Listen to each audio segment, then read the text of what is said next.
and welcome to a brand new episode of the podcast entitled Couch Potatoes Unite! This is a podcast based on a blog of the same name because we wouldn't even change our name if we remade our podcast for broadcast in another country. My name is Kylie and I love TV. If you feel the same, keep listening and or checking out the blog at couchpotatoesunite.wordpress.com as you're bound to find some common ground or something you like. For at Couch Potatoes Unite, we're all about the wonders and the unique long-form storytelling of the small screen. CPU, ! is heating up big time.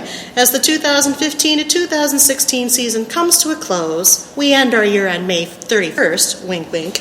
We hope you've been keeping score on your favorite shows. We also hope you've been following releases of brand new episodes, as well as new blog entries, and as always, we have several more new episodes on the way. Because the panelists and I live lives behind our podcast, the episodes are still being published once per week in mini-seasons, kind of like The Walking Dead. So subscribe to the blog or the podcast via iTunes or Stitcher Radio to stay on top of brand new episodes. We have several episodes already published discussing Unbreakable Kimmy Schmidt, Forever, Game of Thrones, Orange is the New Black, The Vampire Diaries, Gotham, Agents of S.H.I.E.L.D., Once Upon a Time, Doctor Who, Downton Abbey, and Marvel's Daredevil. We've taken a look back at True Blood, Ally McBeal, Futurama, and The X-Files, and more episodes are in the works concerning the new X-Files miniseries, Netflix's Marvel's Jessica Jones, and we'll be checking into some of our regular panels as the 2015 to 2016 TV season wraps up. If you don't hear your show in this podcast format, though, check out the blog. Fellow panelists and I still write reviews, and we're always seeking new panelists, so if you have any interest in joining the discussion, say hello. We have a Facebook page, a Twitter, follow us at CPU Podcast, and an email address at couchpotatoesunitepodcast@gmail.com. Now we also have an Instagram at Couch Potatoes Unite and a Pinterest at CPU Podcast. Of course, you can always subscribe to the blog, our YouTube channel, our iTunes channel, or our Stitcher Radio channel and leave comments and reviews. A thumbs up on YouTube or a few handy words on iTunes would help us spread the word, so please consider taking a few seconds to do it. We would truly appreciate it. Today we're around the water cooler, as well as taking a first look at a British television crime drama originally broadcast on ITV in Britain. The series in question is Broadchurch, which was created and written by Chris Chibnall and produced by Kudos Film and Television, Shine America, and Imaginary Friends. The first series premiered on March 4th, 2013, ran for 8 episodes, and focused on the death of an 11-year-old boy and the impact of grief, mutual suspicion, and media attention on the surrounding town. Series 2 premiered on January 5th, 2015, and aired for an additional 8 episodes until February 23rd, 2015. Today we will be reflecting on both series during the show's hiatus. Broadchurch Series 1 focused on the search for the murderer of a young boy named Danny Latimer by detectives Alec Hardy, played by David Tennant, and Ellie Miller, played by Olivia Colman. The show is set in a fictional, close-knit small town in Dorset, which provides the name for the series. The second series primarily focuses on 2 plot strands, the trial of Joe Miller and the reopening of the Sandbrook case, a case Alec failed to solve properly in the past, which haunts him throughout the Latimer murder investigation. Cast and crew were nominated for many awards for Series 1 and won several BAFTA awards. The popularity of Broadchurch led to the production of 2 international adaptations. The Fox Broadcasting Company announced in August 2013 that it would adapt Broadchurch for U.S. audiences, albeit with a different ending. The American remake, titled Gracepoint, and also starring Tennant, began airing on October 2nd, 2014, and ended after 10 episodes. The French channel France 2 also announced an adaptation to be titled Malaterra. It wasn't hard to find a panel to talk about this show. Several eager volunteers decided to join the conversation, all of whom are familiar voices. Because I think they're ready to start discussing this heady mystery in short order, I want to remind listeners that all of our panelists have viewed the entire series to date and may discuss sensitive plot points. So, for those of you who haven't watched Broadchurch and plan to do so, listen at your own risk, as there will, as always, be major spoilers. At this time, I'd like to introduce our panel. If you follow our podcast, you should know the drill. I'm going to ask each panelist to give me their first name, and how they came to watch Broadchurch, what made them start watching, why they kept watching, and then I'm going to ask them to rate their interest in the show. This is a Couch Potatoes Unite standard question, though it changes with each show we do. So, panel, are you ready for this? Yeah. Ready. All right. So, in order to rate your interest, please consider the following. Would you say that you watch Broadchurch because you are paying penance and or because you are obsessed with solving the featured murders at any cost because you've somehow fallen short in the past in your job and in life, like Alec Hardy? Did you watch it because you are deeply emotionally affected by the events depicted therein as they hit a little too close to home, like Ellie Miller? Did you watch it because you've suffered a terrible tragedy and watching it helps you grieve, like Beth or Mark Latimer? Did you watch it because you want to know the real story, the truth, whatever it may be, like Maggie Radcliffe, who's the newspaper editor, or Ollie Stevens? Did you watch it to be supportive of a close-knit community of other watchers for whom you may also provide spiritual guidance, like Reverend Paul Coates? Did you watch it so you can serve as an alibi, like Nige Carter? Did you watch it because you need an alibi, like Joe Miller? Or, I'm going to throw out these two options, even though I don't expect that you will choose them. You didn't watch it because its events have traumatized you, like Tom Miller, Chloe Latimer, or anyone else close to Danny Latimer. Oh, I know, right? Or you didn't watch it because you live in a trailer by the sea and are attempting to run away from your past, like Susan Wright. Who would like to start? I'm Nick, so Hi, Nick. I'll start. Valid point. This seems to happen a lot. I don't like silence. I found out about it because Netflix told me to watch it, probably because I watched Doctor Who.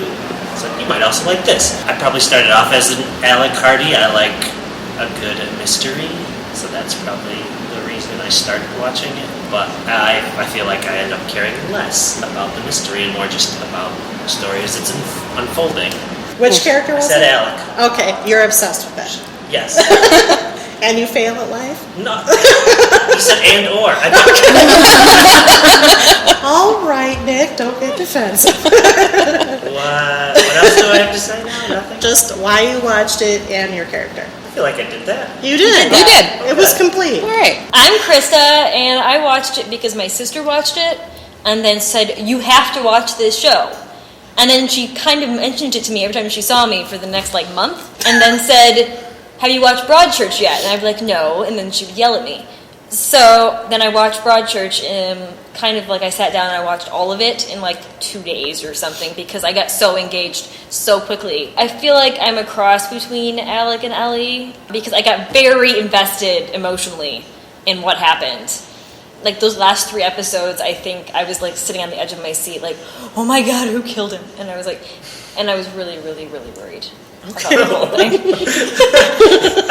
I think I was worried that it was an accidental suicide or something, and I really did not want that to be it. Because that would be really way too hard. Give all that build up, and then that would be way too hard to watch the mom deal with. I feel like that would just end really badly for everybody. And with all the foreshadowing about the suicide, with the other suicide. I know, we'll get to that. Sorry, I digress. Well, welcome back, Krista. Mm-hmm. I'm Kristen, not to be confused with Krista. She says that every time. I say that every time, just like I say the word dominoes every time. But we're frequently on podcasts together, so that does seem to be a thing. We are. It's a thing. So I was told, like Nick, by Netflix to watch Broadchurch because if you've listened to the Doctor Who panel, you know how hardcore David Tennant fangirl I am. I would love to marry him and have his babies if he wasn't already married and had babies of his own. I started watching it because I really liked David Tennant, and I am also a big fan of mysteries. I love reading mysteries. I love watching mysteries, so this was right up my alley. 2 of my favorite things in one show. And I loved it. From the first episode, I was hooked. I think I binged the whole first and second series within the span of 2 weeks. I don't think I've ever done that before. So, very, very much in love with the show. And I would rate my interest somewhere between an Ellie Miller and a Maggie Radcliffe. I watch it because I am deeply and emotionally affected by the show. I do get really invested in these types of things, and I really want to find out the truth, and I want to know the real story, and I want to know who the killer is. So, yeah, I'm a split between an Ellie and a Maggie. Fair enough. Welcome back, Kristen. Thank you. Hi, I'm Hilary, and I started watching the show. I had actually seen the previews for Gracepoint first before anything else, and I did watch that first, and then I went back and watched Broadchurch. And mainly, honestly, the main reason was because of David Tennant. I'm not going to lie. I am married. He's sitting next to me. But if I wasn't married, he would, and he's not married as well. I'm kind of in the Kristen boat where I would have no problem marrying him as well. So if you're familiar with our other podcasts, Hilary is my sister, Kyle is my brother-in-law, and as she's mentioned, they're married to each other. Proceed. And for the record, I would be very content to be a sister wife with Hilary and being married to David Tennant at the same time. That's right. Also, there's a high five you didn't see. Wearing a Matt Smith shirt, right? I am. She is. Who is also on the list. I love you. I guess we'll talk about lists He when we get has to his our own friends list. podcast. He has his own list. Anyways, so that was really the main reason I started watching it. But like everyone else, I pretty much got hooked right away. The mystery of it was pretty engaging and hooked me right in. I'd say that I kind of fall between Alec, Ellie, and Maggie. I mean, there's just I kind of do this a lot on my podcast. Sorry. I mean, really, it's all those elements. I kind of got obsessed with it. I wanted to know the mystery behind it. I wanted to know what was happening. But then I felt really emotionally connected to the characters and what was happening. So it just kind of continued on from there. And then, yeah, pretty much watched the second season after that, right? Pretty quick. So, All right. Welcome back, Hilary. And I'm Kyle, Hilary's husband. I downloaded it all like right as the finale aired in England because I love mysteries and I'm always looking for something new that's not overly procedural. So I binge watched it and kind of forgot about it for a while until Gracepoint came back, and I was like, oh, I watched that already. Like, I was so confused. I really thought they just changed the name of the show and were re-airing it until I saw the different actors. But I would say character-wise, I'm kind of like Nick, either Hardy and Maggie, because I identify with Hardy. I don't really connect to any of the people in the town. I kind of feel like the outside, like I side with him. Mm-hmm. And then I'm all about the mystery and the truth behind it. I wasn't as invested emotionally in their personal lives other than how it served the mystery. But I did really enjoy it. Season 2 less, but... And we'll definitely talk about Season 2 a lot less. Oh, well, just a minute. I got to talk about my part first. Welcome back, Kyle. I know. So, as you have already ascertained, I hope, my name is Kylie, and I started watching Broadchurch for 3 main reasons. One being that once upon a time I did have BBC America, which is the channel that aired Broadchurch in America when Broadchurch was aired in America, and I saw the advertisements for it. I didn't actually watch the show because I canceled cable before that happened, but it was very intriguing to me, and I wanted to see it based on the advertising. The second reason that I watched it is because if you know me personally or you follow the blog, you know that I do look at what's coming out for new seasons in the fall as far as new shows, and Gracepoint was advertised as a new show for the 2014-2015 season, and in the description it basically said the American remake of Broadchurch, so that was like sign number 2. But then above all else, reason number 3, it's already been mentioned, and I would join the sister-wife colony, is David Tennant. David Tennant. I love him. And Anyone I'll here watch who doesn't it. love I was going to him? say, I think that just comes with having, being a girl. Not I haven't met any girl necessarily. that doesn't watch David Tennant who would just automatically fall in love with him. Kyle, you sound like I have some issues. For the record, I have seen him more outside of Doctor Who, and I still love him just No, I as was gonna say, much he's just in as good as Hamlet, for example. So, long story short, David Tennant. David Tennant. Yes.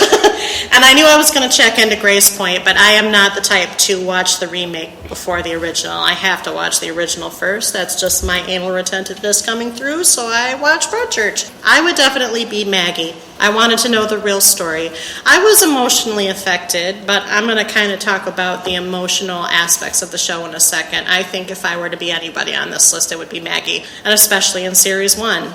We'll talk about the difference between Series 1 and Series 2, but in Series 1, it really was Who Killed Danny. That was the most engaging piece of the show. Welcome back to everybody, and now we're going to do the star rating, because this is the very first time we're addressing the show on CPU. So just to remind the listener, what I'm going to ask the panel to do is give it a rating on a 1 to 5 star scale. It's cheeky. Are you raising your hand, student? I have a question. Yes. Can we rate the season separately? You can rate it however you want to rate Okay, it. thank you. Nick, No. you can rate it How'd you however raise you from want. the table? I was asking Kylie, not you. You can rate it however you want to rate it, but this is what you need to consider. Is it a 5-star show, as in you have to watch everything? Holy smokes, it's the greatest show ever in the history of shows. Is it 4 stars? It certainly seems intriguing and you're going to keep watching, but at some point you've seen possible pitfalls on the premise. Is it 3 stars? You're going to give it one more chance, and maybe you've watched it all the way up until this point, but there are things you like, things you don't.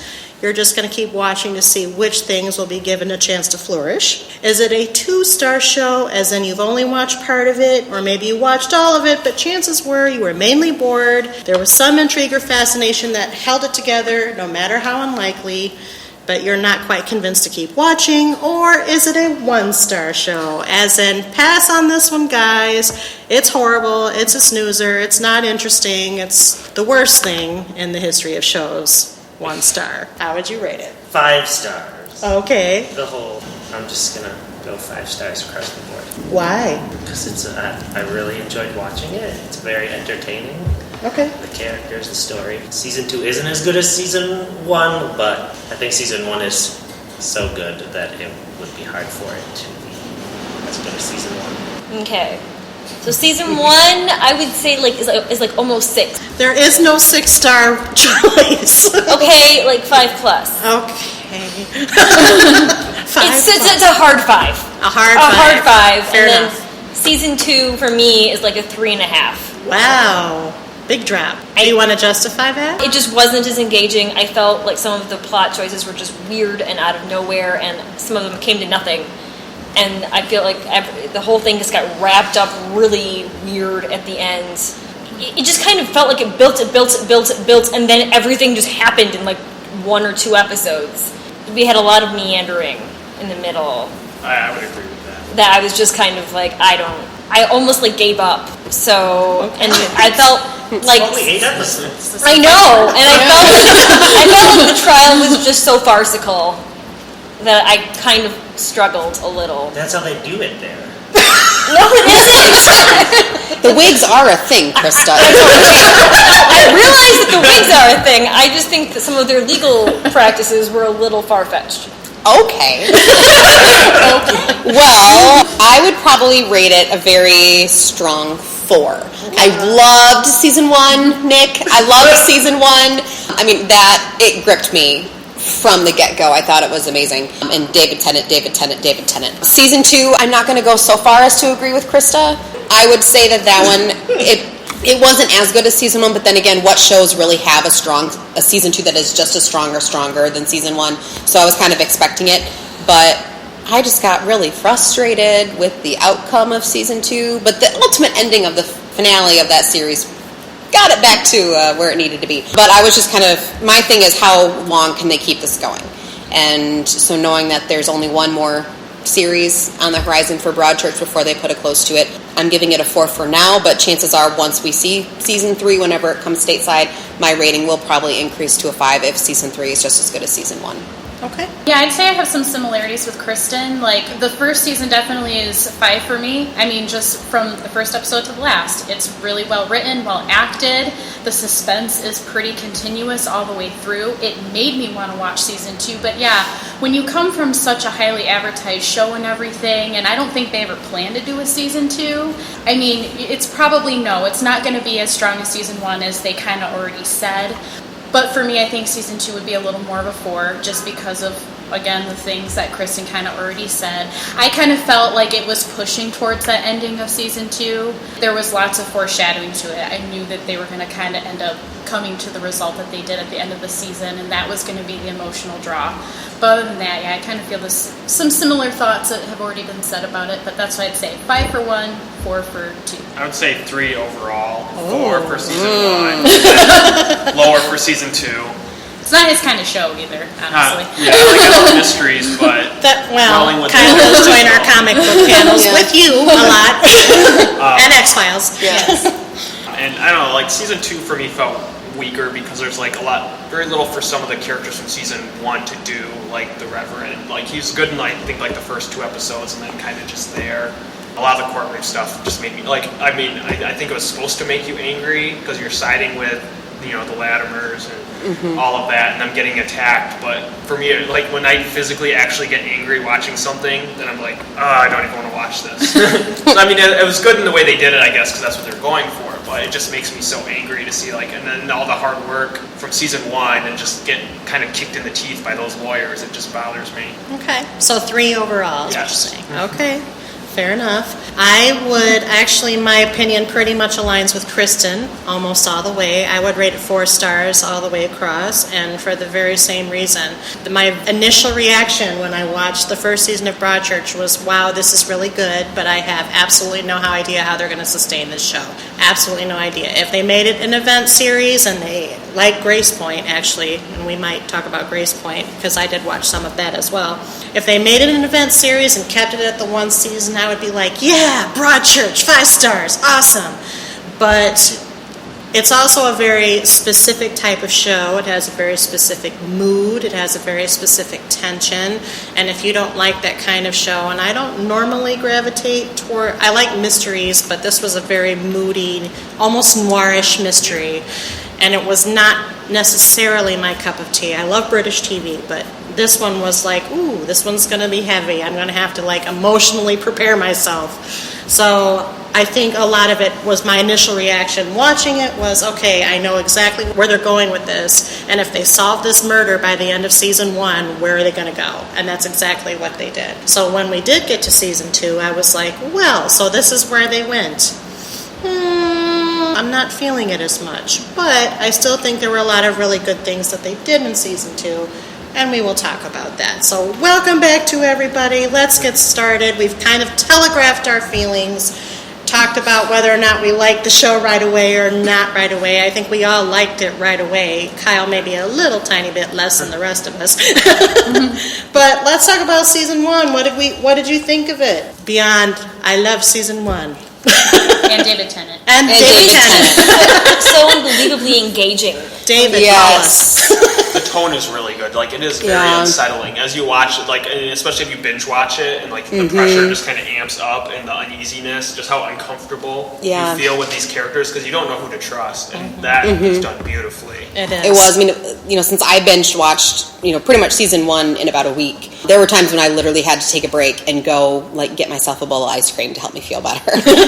Truth. But yeah, I think it's dead on. The tone is there. It's just keeps building and building and building, and when it finally gets to that resolution, you feel very satisfied with how everything kind of came together to get to that end result. But it was intense. It was probably one of the most intense emotional shows that I have watched. Intense is a good word for it. It's very intense, just emotionally intense for me. Like I found myself really feeling for these characters because it is so well written and it was so well acted, and I really got involved in this fictional world.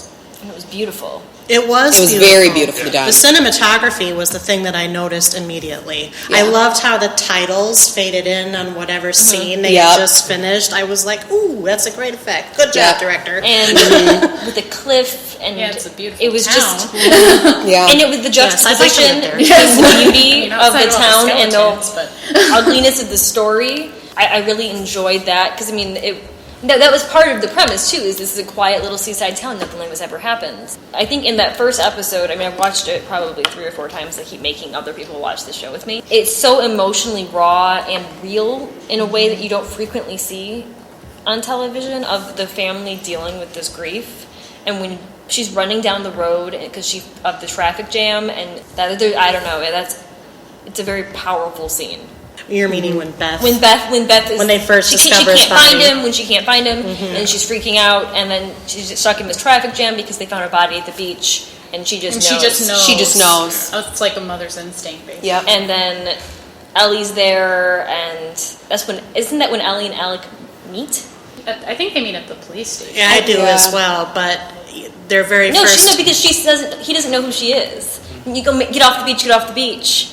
And just she's got like, back Oh from yeah, that's vacation. right. Yeah. She's back from vacation. Nope, you're right. Yeah. And then they just go into further detail once they get to the police Yeah. station Yeah. about why he's there. Yeah. Blah blah blah blah blah. Yeah, but the fact too, I think, because wasn't Ellie there and she was trying to protect Beth from going and seeing. Yeah, because Yeah, it's her. it's like, and because it- her sons are best friends. Yeah, and that for me too, like knowing that Ellie knew that it was Danny, and then her trying to keep her friend Beth from seeing him in that state too, that was emotional for me. Heartbreaking writing. Good job, writers. Yeah. Yeah. Ugh. I just kept thinking over and over again what it would be like to be in those parents' shoes. Yeah. And it happens a lot in the world, sadly. It's very rarely that you get to see it, like she said, so raw.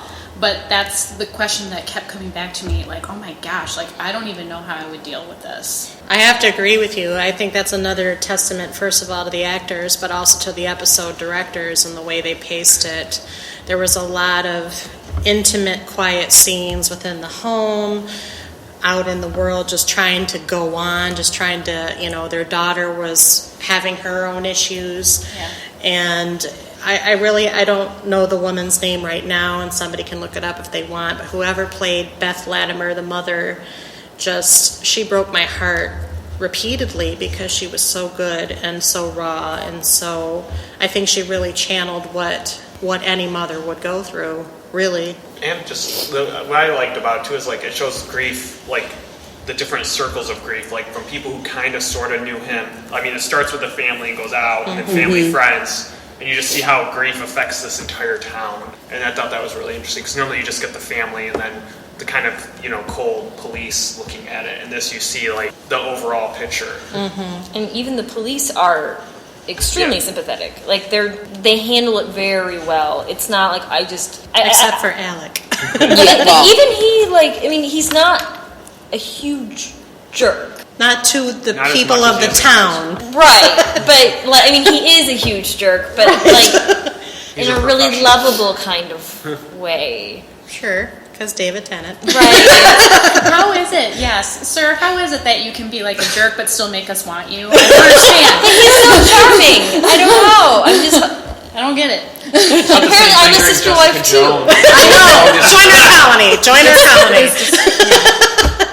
It's true. He's an interesting character He is. with his medical problems and this whole guilt he feels because of The Sandbrook. Sandbrook, and he kind of brings it all with him all the time. But one of my favorite parts was when he goes into and has dinner at Ellie's house and he doesn't know what to do, so he brings chocolates, wine, and flowers just in case. Because he doesn't know how to human, and it was just kind of wonderful.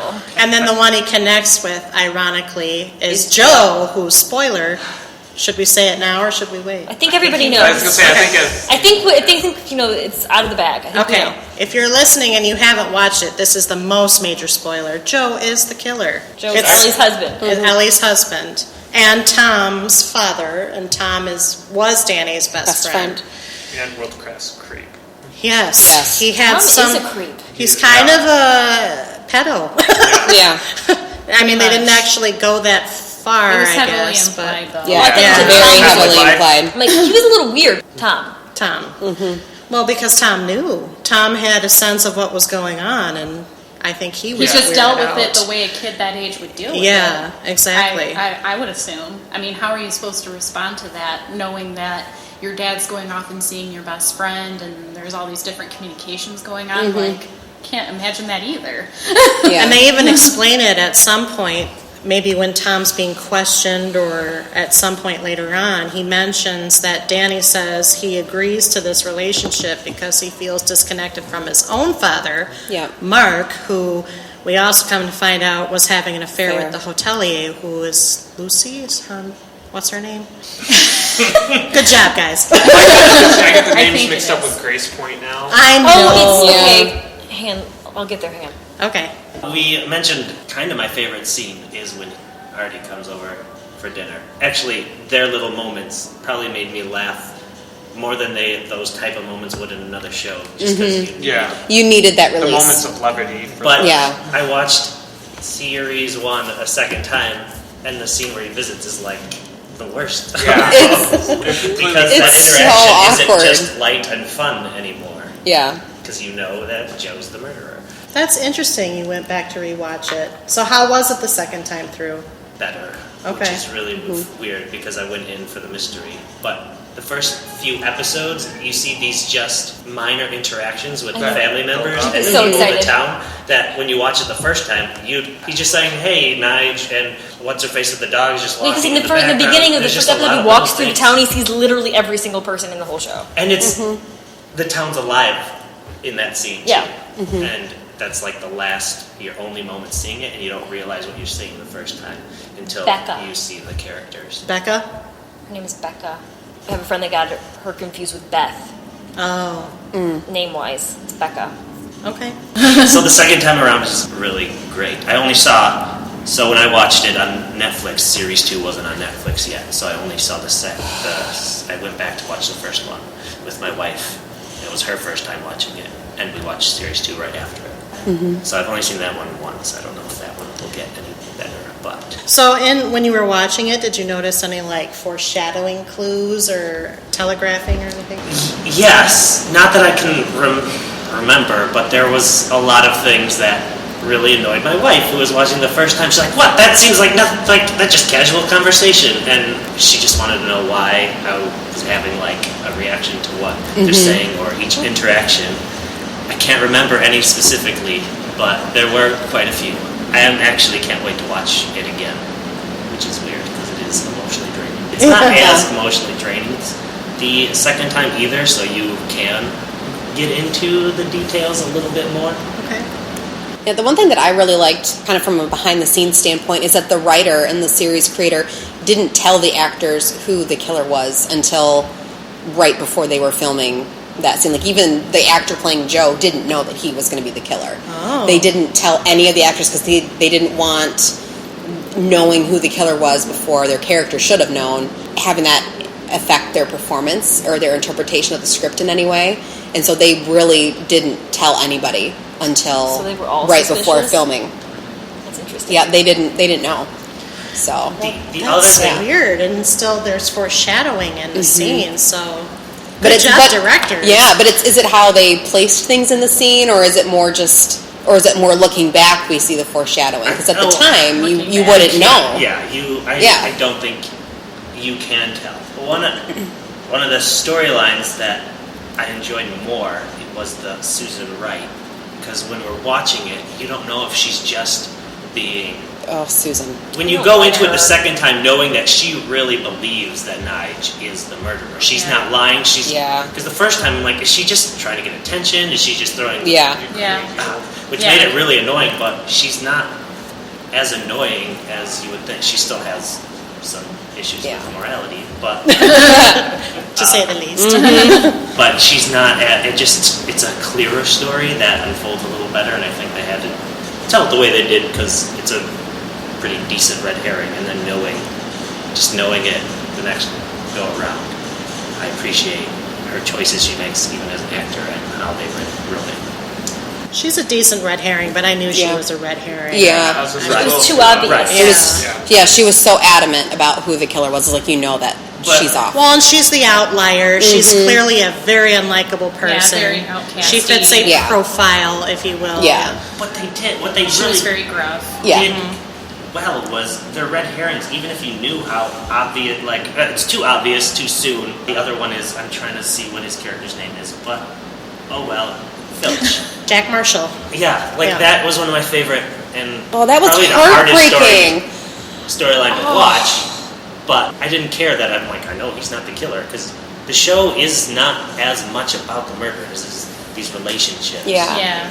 Yeah, his storyline was the hardest one to watch, and when it came to his end as the character, it's just, that was hard. That's when I had to take a break and go get some Yeah, that's where it got food. weighty. That's where it got really heavy, and I had to stop for a little bit. It got weighty, but that's probably the most realistic depiction of any small town reaction to Yeah. something like this, The because effect it can have on a person. the effect that it can have on a person, the effect that we immediately place blame on something that we want to be able to blame and to channel our emotions to. And it became somebody here again who was kind of saddled with a crime, that a mistake in his youth, and it followed him forever, and therefore he was pigeonholed because of that. So we also learned that Beth was newly pregnant that season, and that came on the heels of her also finding out about the affair. What did we think about that? I think the pregnancy, I feel like her child dying and finding out about an affair, they would have just been done. Like, the marriage would have ended.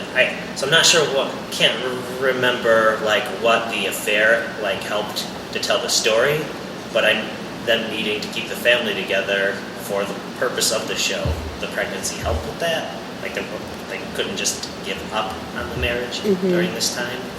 But I'm not sure how necessary the affair was in the storyline. I think the affair was more so to give the dad Make him more questionable. To give him probable cause. But did anyone a possible think it was red the dad herring? at all? Yeah. I feel like I thought if it's the dad, I don't like this show. Just the way it was happening. But it did help speak to his character a little bit, especially because he would rather go to jail as a possible murder suspect than admit to this affair. And there was something about that was just like, dude, like your child was just murdered and you're not doing everything you can. Which is what Alex says to him. Right. You know, if it were my kid, I would, whatever it is, just say it, you know. Which then brings up Alex's tragic backstory, which will sort of segue into season 2. Any other thoughts? I know there's going to be more fireworks about season 2, but season 1 that we want to discuss before we segue. I am wondering how other people feel about Alec.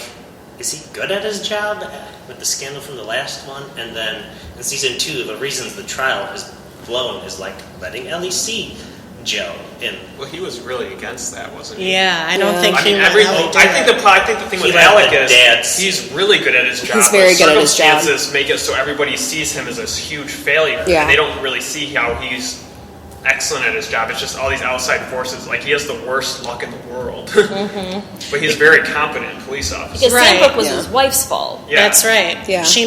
Who was also a law enforcement person. She misplaced the pendant that would have tied the DNA. No, she left it in her car while she was having an affair, and then that other lady broke in and stole it. Yeah, there you go. That thing. And I think that's kind of the way he is, too, is like when he does let people in or trust them, it bites him in the ass. Right. Yeah. Horribly. Which is probably why he is the way he is, he's which then makes carrying- sense for his character. He's carrying all this weight from other people Yeah. that isn't his own. And like even he tries to be there emotionally for Ellie, even though he's clearly not good at it. Yeah. I mean, he developed a relationship with her throughout the entire season, and it continued to grow in the second season too. That's true. When he called her Ellie, when he had to tell her about Joe Instead of Miller. Instead of Miller, Miller, I was like, it's like, you know this is going to be heartbreaking. Yeah. This is like serious. even she was just like, what the And by the way, she did a really good job too. She did. Oh, but their chemistry together too was just They're funny. They were great together. And actually, that's quite a contrast from Gracepoint, because I do not think that, and we'll talk about this in a second, David and Anna Gunn had any chemistry, personally. I don't know what to say about him, but we didn't mention Arthur Oh, Rory! my birthday buddy. She calls him Rory and for everything now. Because he's Rory! The whole show, it was, why is Rory there?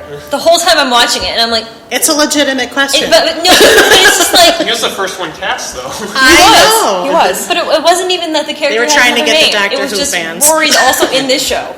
Well, even Ellie, that actress, is in an episode of Doctor Who. I know. And she's in Peep Show, which I love. She has a dirty name, but is not that dirty of a show. Okay. I'm just saying it sounds really like it's something it's not. I understand. You don't need to justify your porn addiction. I wasn't going to go there. I literally just told my family to start listening to this podcast today. Hi, Krista's family. No, but going back to Rory, I really liked him, but it didn't seem like it was a big stretch from Rory. I felt like this is what Rory would be like if he was a if he was a priest. Well, and I feel like Kyle did. I felt that aside from the one conversation that he had with Beth in the minivan and the grocery store parking lot, he was underused. He wasn't utilized to what it could have been. I felt like he was kind of a red herring because with everything going on with the Catholic Church and, abusing the boys, and just in our normal everyday media. They're Anglican, though. Yeah. But you know what I mean. That's in the media, and and I just felt like it was close enough. It was, They can divorce. So can Catholics now, though. This is a whole history. It's a whole That's thing. another podcast. It's a whole different thing. I don't know, but I just be a podcast for couch potatoes. I'm not I know, but I felt like his character was another red herring. Like that people were going to suspect him because of his position in the community and everything outside of the fictional world that is going on with people also in those sorts of positions. But he barely had anything to do. Once you know that he's not, in season 2, like, it kind of takes away all of his purpose. Like, Yeah. he's just Pretty there, much. He's kind just of like, he's there. a shoulder for them to lean on. He doesn't Well, really... that's probably what it is. They needed somebody to kind of be like her description says, somebody who's there for the community.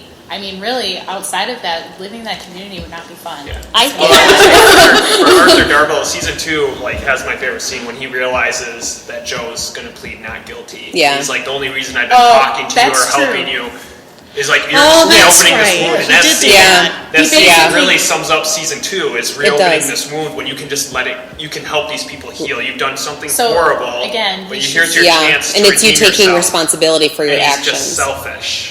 And I love that scene with them, but then after that, season 2, it's like he's just So He's he kind is of just the there with moral the ground. Latimers. Like he's the one that stays true the whole time, and he stays true to how he feels. And that's a really good point to bring up that conversation. I think either some of his scenes got cut initially, or they were planning on going in a different direction. Because initially, it's set up that he is their computer teacher, and then there's that whole scene where Tom's destroying the laptop, and it doesn't ever really go anywhere.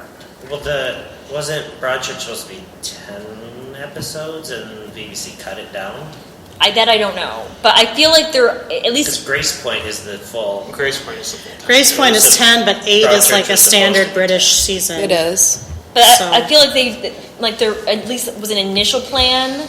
I don't know. It would make sense storytelling wise because they set up all these little things with Tom and deleting all those emails and destroying the computer and how he was their computer teacher, Rory, and His name is Paul, actually, Paul. in the show. And then he had that lovely scene with Beth there really early on. Right. In their history. And then they kind of, other than like they have a meeting of like a marriage counselor style meeting with him, but otherwise he doesn't really do a ton.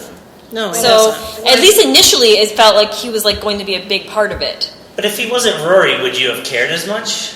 Because there's a lot of characters in this town. And Yeah. that's the I thing. don't It's think about he this needed town. to be in it as much, honestly. His character didn't serve a major purpose, but I just felt because I know what he can do as an actor, I felt he was underutilized. But when he was there, the character... He helped propel the plot forward in different ways. He made it possible for things to be discovered or to get people where they needed to be. And he was funny. He was funny. When Beth destroyed all those glasses at Becca's bar, and they were all trying to argue about how they were wrong, and he just like put them all in their place. It was funny. I enjoyed it. Yeah. But I think you're I right. have I watched think, season 1 like 3 times, so details are a little That's bit great. yeah.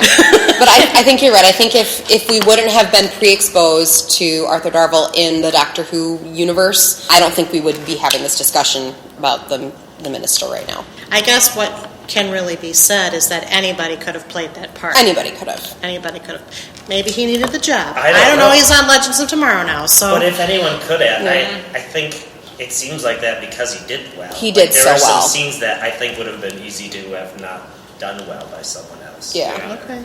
Like, Well, I'm like happy I to said, see that him. scene in season 2 I was with very Joe, happy to like, see him. if they had gotten just like a smaller part actor, that scene wouldn't have as much weight. That's probably true. Yeah.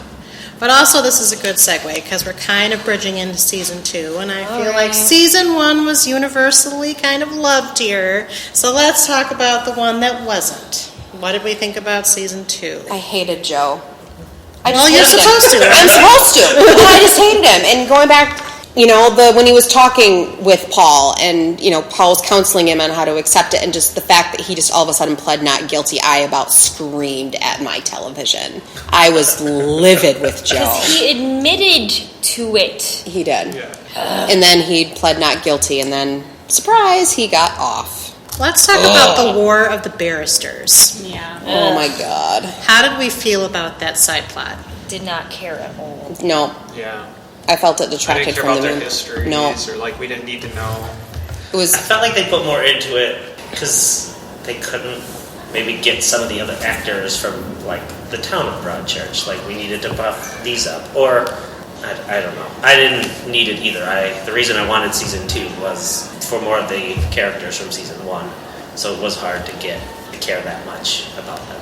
I feel like it motivated the aggressive defense of Joe, but other than that, anytime they went away and sort of had their little fights amongst themselves, because the defender used to be a junior associate of the prosecutor, Jocelyn, and Sharon. Jocelyn's a prosecutor, Sharon is a defender. Other than that, it was just not interesting, and I didn't understand why I was supposed to care about those characters, aside from the fact that their personal investment in the case affected the case outcome. And the more they gave for Jocelyn's character, the more reason we have to care about Maggie's relationship with her. Right. Which I don't know if we do or don't, but it gave Maggie something to do more. 'Cause It did. she really didn't have to be in season 2. yeah. Like Ollie wasn't in season 2, was he? He might have cropped up once or Yeah, twice. just very, very minimal. Which is odd, because with a big trial in a small town, you'd think there'd be more reporting. Just me. Was the other reporter in it either? The one from No. from She Broadchurch? wasn't in it at I all. didn't think so. There was basically 2 focuses in season 2. We were either in the courtroom or around the courtroom, or Or the we previous followed, case. Alec I and feel Alec. like it would have been better if we spent season 2 just on the trial, and then if then that go went well, circle season around. 3 could have been Sandbrook. Yeah, I Okay, agree. so what was the lady's name that he was harboring? I'm sorry? The lady that... Wife from Torchwood. Eve Miles. Eve Yeah. Miles. Yeah. The character's name I character's don't name. remember. It was really hard for me to care about that character. I did not Yeah, like and I that. love the Anyway. actress. I did not like that whole development, and Well, and that's also where it slows down too, is like her Yeah. and Ellie like going clubbing and stuff. Oh, Like, I get they're trying to God. show Ellie's like trauma, like PTSD, but at the same time, it just when you're watching all these other things that are more interesting. it just dragged for yeah. forever, and then she kept going back with her husband, and then telling Alec that he was Oh, she's Claire. Claire, and Lee was the husband, Yeah. and he was just so moody and starey all the time. Yeah. So But apparently she enjoyed that. Very much. But at the same and then they had that red herring of finding the flower in the red room, but they didn't do anything about it for a really long time. No. Yeah, I don't know, season 2 just felt unbalanced. There was too much going on. It would have been nice if they would have just focused on the trial, and that in and of itself then brought the Sanborn case in season 3. I agree with that, only in the sense that when they did focus on Sandbrook, there was very little segue into it. We know some stuff from Alec when he chanced to want to reveal stuff, but other than that, it was too much piecing together where we didn't have to piece together the same way in the Latimer case. Yeah. That being said, I did find the ending satisfying. It was complicated, it was super messy.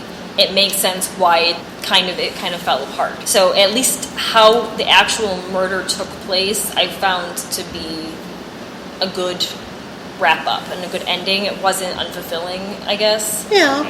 Especially considering that the Joe plot line was so disappointing. Disappointing in terms of finding out he's the killer, or the trial part? The trial part, the Okay. juxtaposition between Sandbrook actually having a happy ending and then Joe getting set free, basically. Yeah, and we're more invested in the Joe stuff. Yeah, than the we are. previous one, so- Exactly. At least there was some balance a little bit there. I think the challenge with going into a season 2 is that we can't hit that episode 1 emotional level of this child is dead, and it's Right. Yeah. So I think they tried to create these things that ended up being annoying and had all right payoffs. It's annoying every time Ellie's son is hanging out with Mark, and it's also annoying. Maybe I just don't like the son. because him And hating it was creepy Ellie. and weird. Yeah. But I hated the whole of him hating Ellie as well. Yeah, that was blaming stupid. her. Yeah. I kind of get it, but they showed it too much just because it annoyed me. But I also loved when Ellie had enough. Yeah, Yeah. that was hilarious. That was It was awesome. yes, I loved it. So I don't know if I would have loved it as much if they didn't build it. But I think they had too many storylines where I hate what's kind of happening, but the payoff was great. I'm not sure if it was worth it. Like maybe if they did. Yeah. I think that's a fair way to characterize Yeah. it, because I was satisfied at the end of season 2, just like Yeah. you're saying, Krista. Yeah. I didn't feel like, oh, geez, like all of that for nothing. I didn't Yeah. have that kind of reaction. But I think that's a really good way to say it. It was like a spreading web of things that Yeah. they had to somehow all bring back together, and they achieved it. They did. It was just a messy road road. together. Yeah, it was Yeah. hard to get there. It's hard because it's called Broadchurch, and we're not there anymore.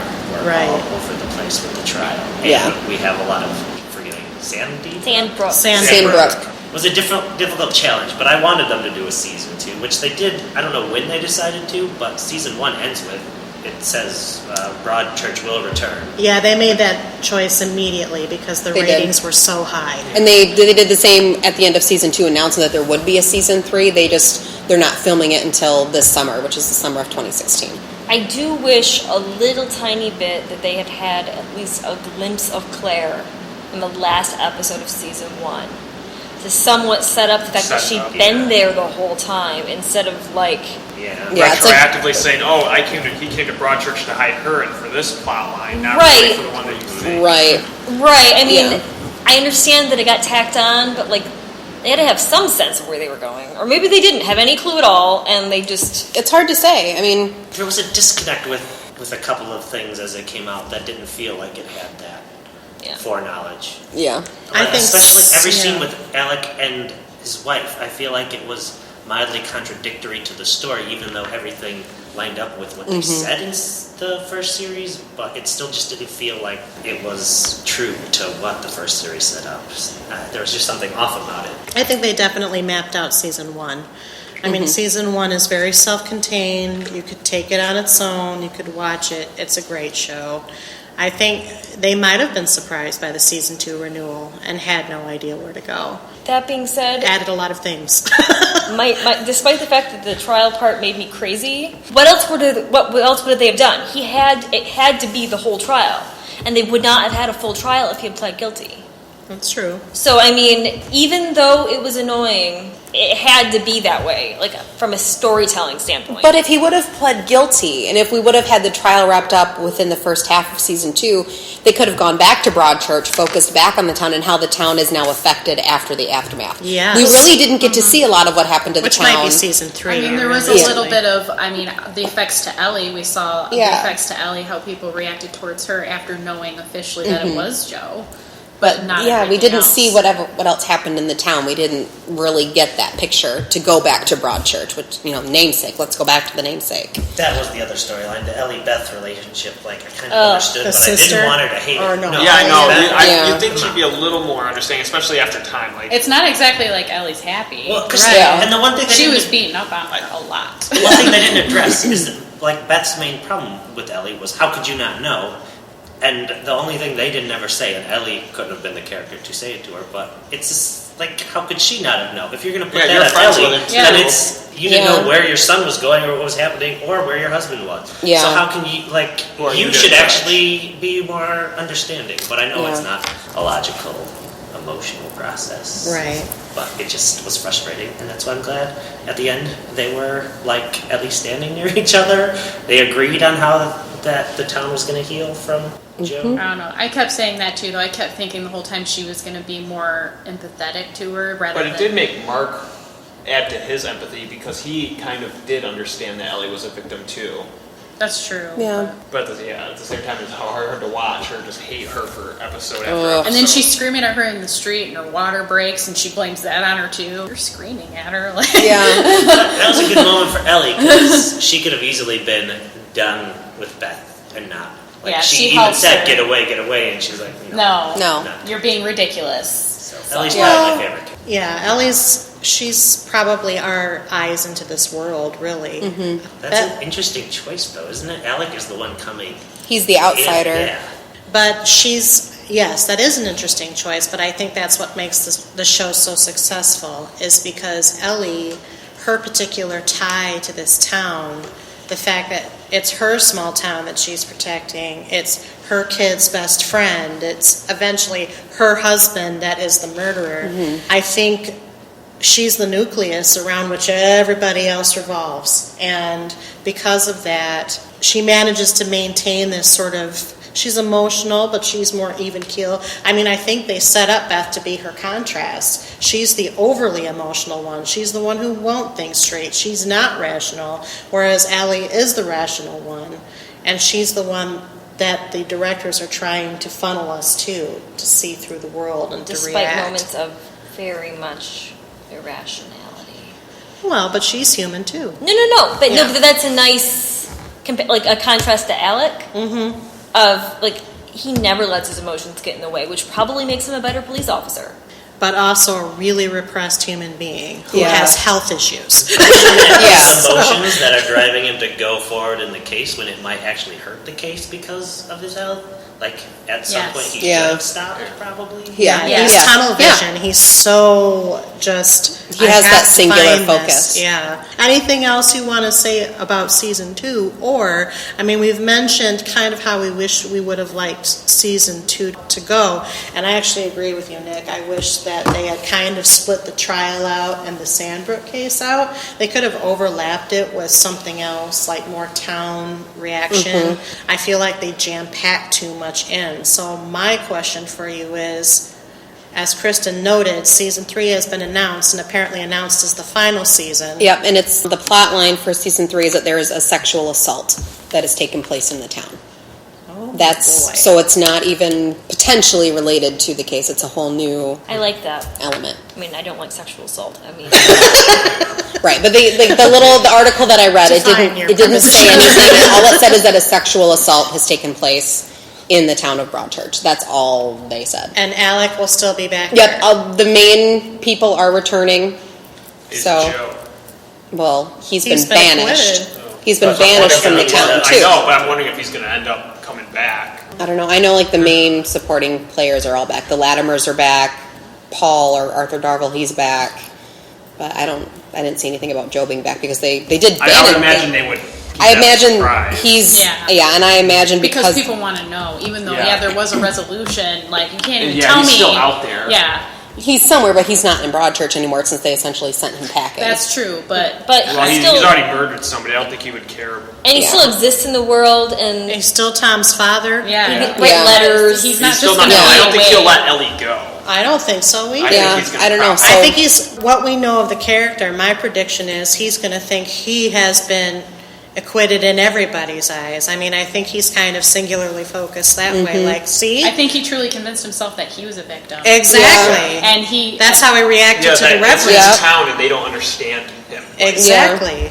So I think I don't think Joe's gone for good, but I don't understand why Alec would still be there if it's a sexual assault that's not related to one of the 2 mysteries we've already seen. And who knows? His job.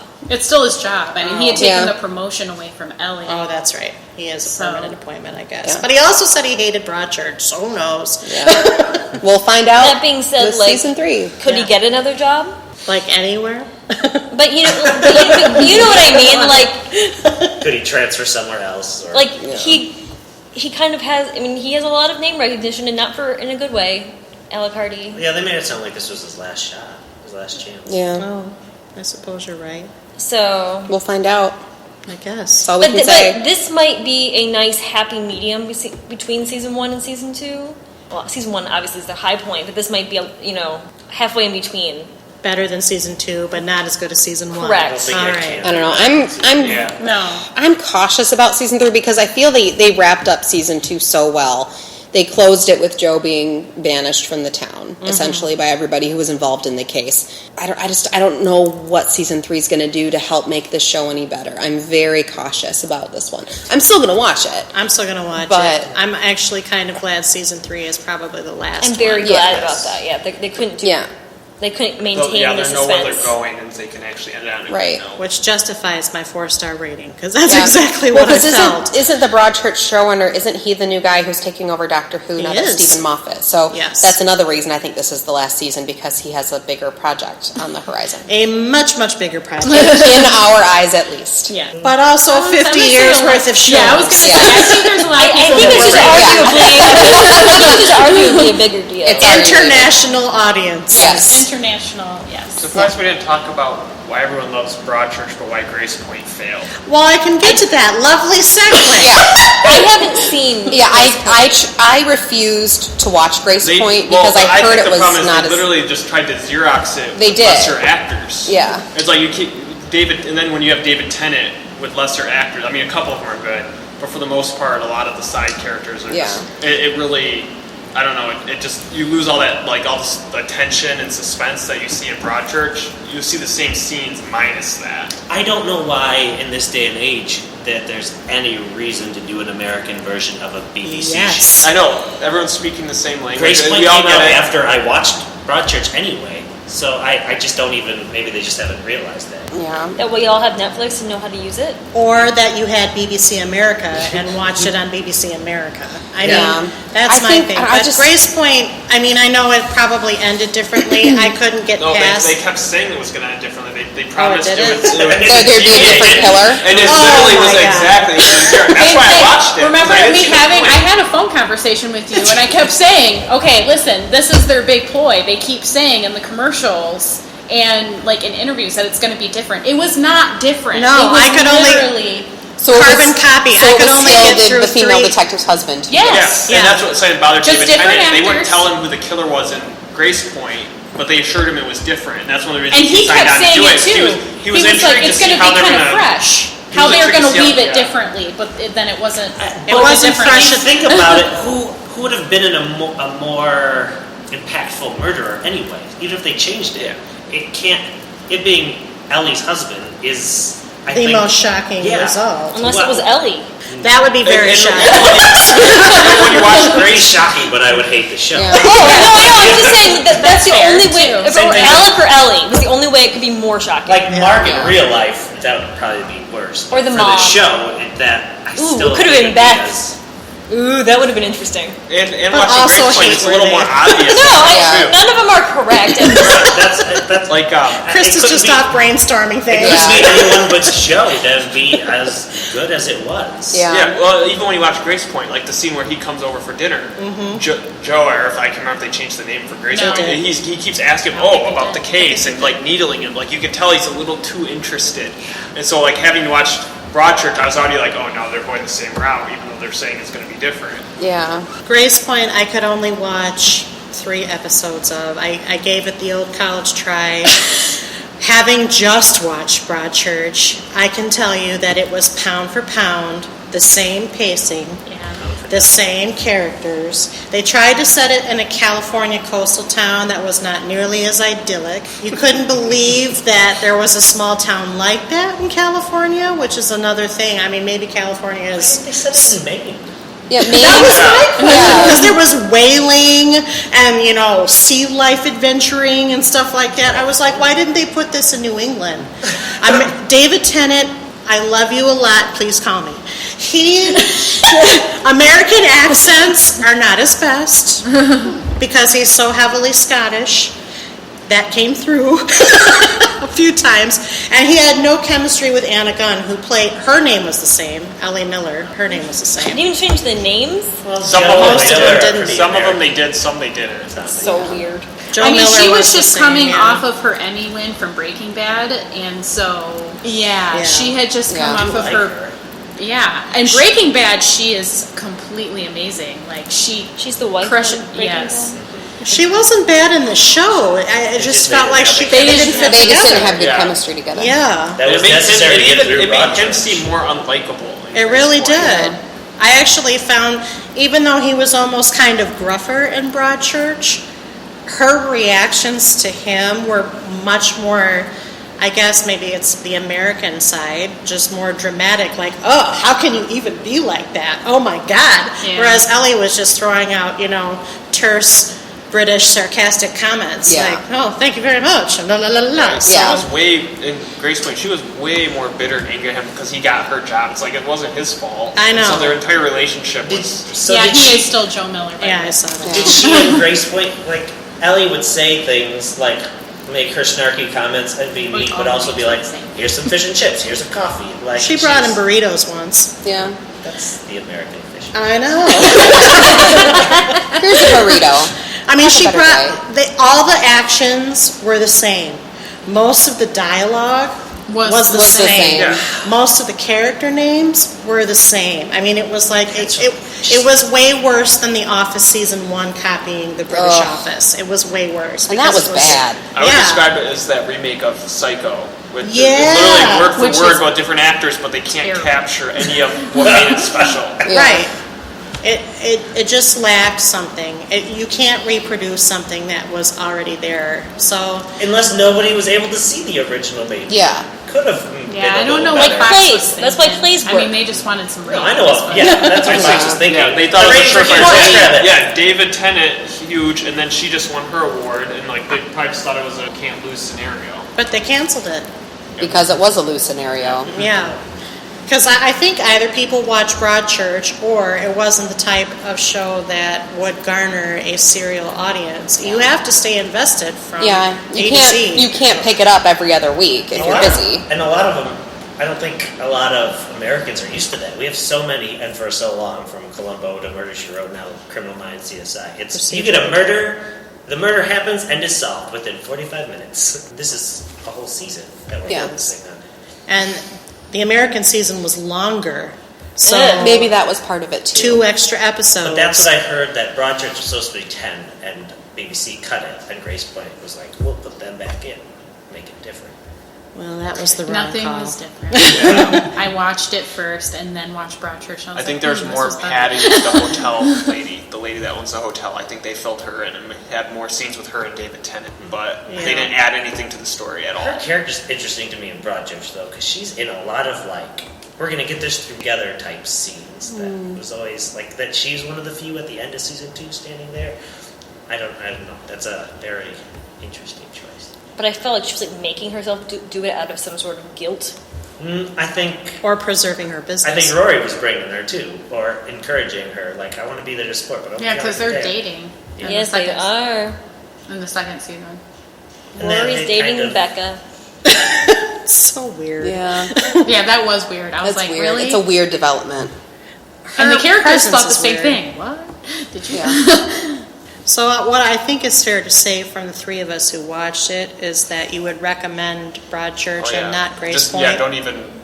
I mean, if you're really, really curious, but it's not going to add. I mean, if you anything just to want it. to watch more hours of David Tennant, you can do that. They could do that in many other ways too. It's all over the Jim place. Jones. I'm just saying, You can if just you're a watch true Blink fan. over and over and over again and just be happy for the rest of your life. He's not even in Blink that much. That's true. That's too bad. That's for the Doctor Who. I'm not on that one. Well, whose fault is that?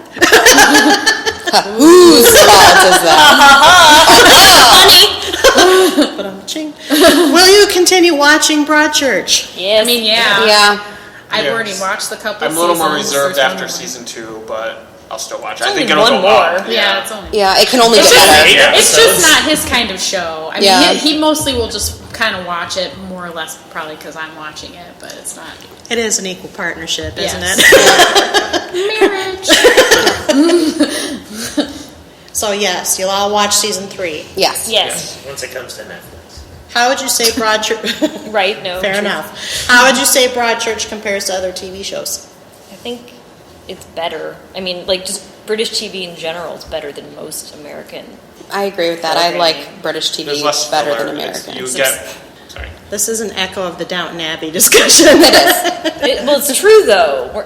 They also We're still not wrong, Kylie. They trust the audience. Yeah. We're not spending We're not 10 cheap. minutes of episode 2 recapping what happened in episode 1. Yeah. You could just move forward. And they I don't know also if it's trust an that their trusting audience. as much as it's a money thing. Well, they're also trusting that the audience is intelligent too, that they can keep up with what's happening. It's not dumbed down like, we can solve this Sitcoms? murder in 45 minutes type of thing. It's the To audience be- is intelligent enough to stick with it. To be fair, I do not watch many American crime dramas. They're not that good. You're not missing anything. However, if we're just talking crime dramas, maybe the Brits have it on us. But as I said during the Downton Abbey podcast, while I enjoy many British TV shows, I don't necessarily think they're winning the TV race at all. I mean, I'd say there's some equality in it. Yeah. And I there's just some think good and British- bad elements to both. Yeah, I mean, I think Yes. American television does comedy better, but I think the Brits do drama better. I don't just know think about that. English TV, I they just trust might the not be the creators comedy more. translate. I do think It's that's less, Maybe. it's less TV shows by committee. Like, they'll get a creative voice and let them run the show how they want, whereas a lot of American shows, it's like you can tell, like, there's corporate executives saying you can't do this or you can't do that. Yeah.